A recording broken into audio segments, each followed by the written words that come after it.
Good morning, children. Let us continue the thermodynamics chapter. We did enthalpy of neutralization, enthalpy of solution, enthalpy of sublimation, vaporization. Today we will do Hess's law of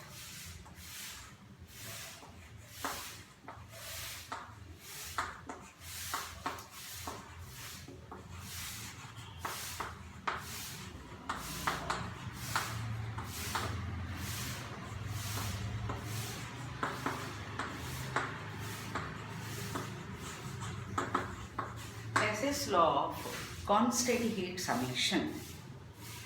Important question, children. What is Hess's law of constant heat summation?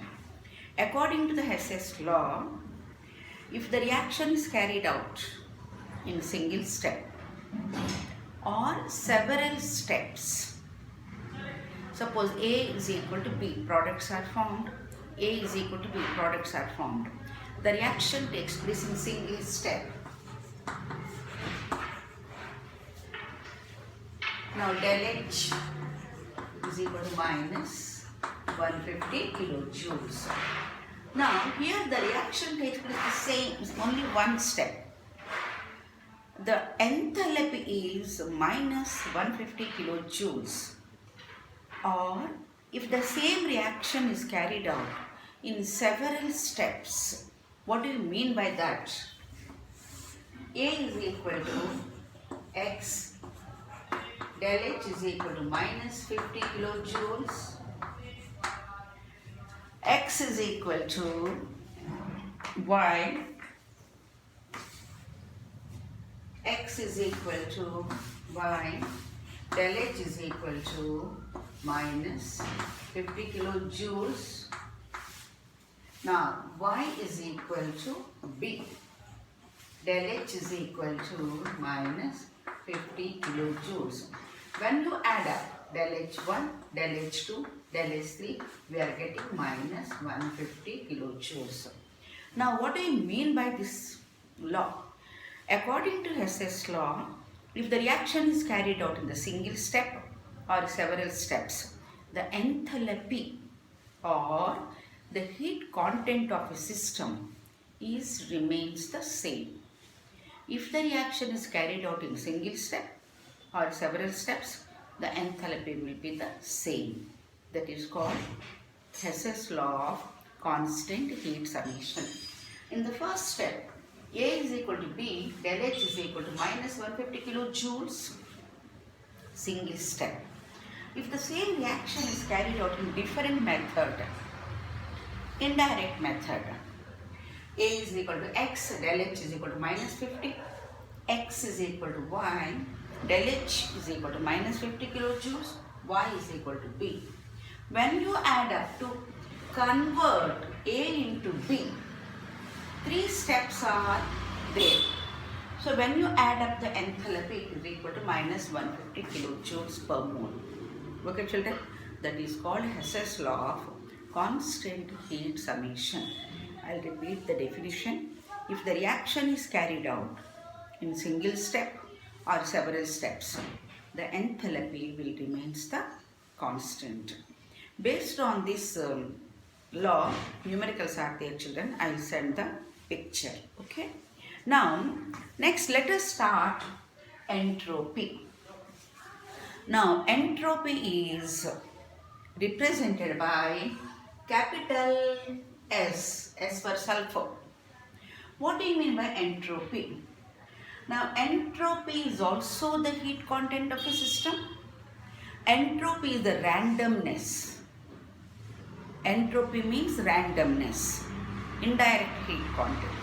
Randomness, or we can also say spontaneous. Spontaneity. What do you mean by spontaneity? Spontaneous reactions are those reactions which occur on their own. For example, if you dissolve sugar in water, okay, only it needs initiation, stirring of the water, okay. After that, the sugar will dissolve. If you take salt in water, immediately it dissolves in water. Now these reactions are called spontaneous reactions.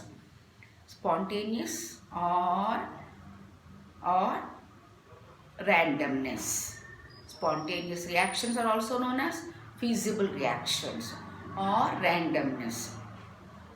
What do you mean by randomness? Now here we have to study the second law of thermodynamics. To explain the second law of thermodynamics, they introduced entropy. Entropy is represented by capital S. The change in the entropy is equal to delta S is equal to Sp minus Sr, or delta S is equal to Q reversible upon T. Now, the entropy, how will you define? What is entropy, children? To explain the spontaneity or randomness of a reaction, they introduced a new term which is known as entropy. Entropy is represented by capital S. Now, children, here, the first law of thermodynamics, there are some defects are there. Okay. Now, spontaneity of a process and enthalpy change. What is the relation between enthalpy change and spontaneity of a reaction? Some spontaneous reactions are those reactions which occur on their own, and some spontaneous reaction, children, they need some initiation. Once they are initiated, the reaction occur on their own. Now, how will you define entropy? Now, entropy also will say the tendency. Entropy may be defined as the property of a system which measures the degree or disorder or randomness of a system.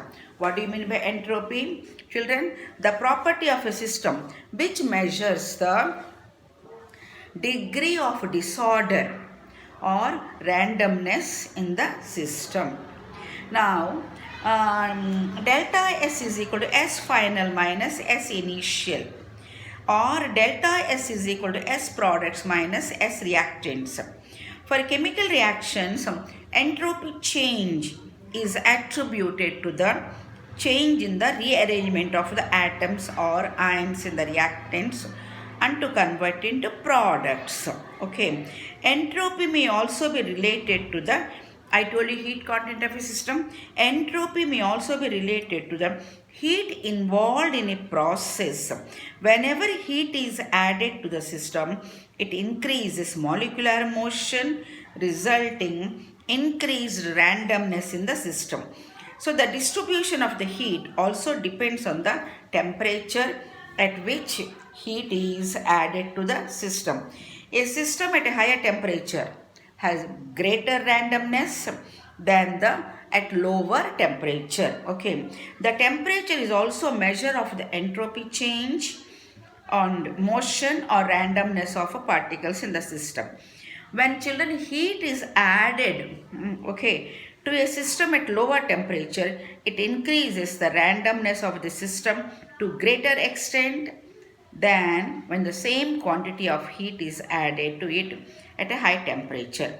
So for a reversible process at equilibrium, children, the reaction delta S is equal to Q reversible upon T. Q reversible upon T. Now, let us state the second law of thermodynamics.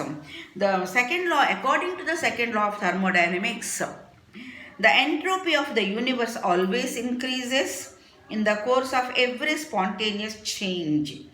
By combining the first law and the second law, the energy of the universe is conserved, whereas the entropy of the universe always increases in every course of the time.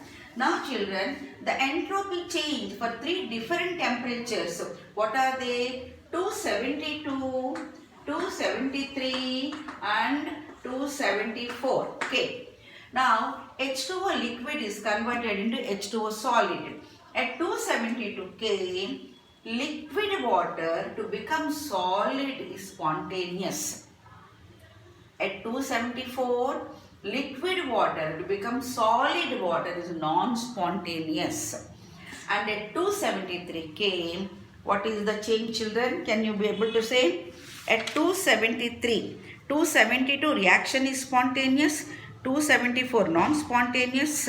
Okay, and 273 the reaction is at equilibrium. Clear, children?